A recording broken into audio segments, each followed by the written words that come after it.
Hi everyone, today we will be discussing how to use your fuel rewards at Shell. Be sure to watch until the end to get all the details. To use your fuel rewards at Shell, you need to visit any participating Shell gas station. You can find these locations on fuelrewards.com or by using the Fuel Rewards app. The link is provided in the description.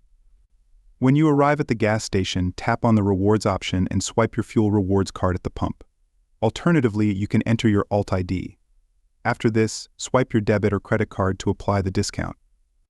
You will see the price per gallon reduce at the pump, and then you can proceed to fill up your car as usual. For in-store transactions, ask the attendant to help you apply the discounts. Another convenient feature you can use is the Link and Save feature. This feature links your fuel rewards card to your debit or credit card, making it easier to redeem your fuel rewards at Shell without multiple prompts. To link and use your card with fuel rewards, visit fuelrewards.com and sign into your account. The link is in the description.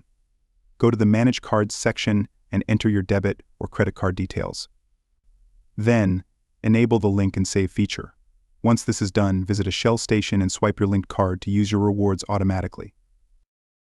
And there you have it. That's how you use your fuel rewards at Shell. Thanks for watching, and see you next time.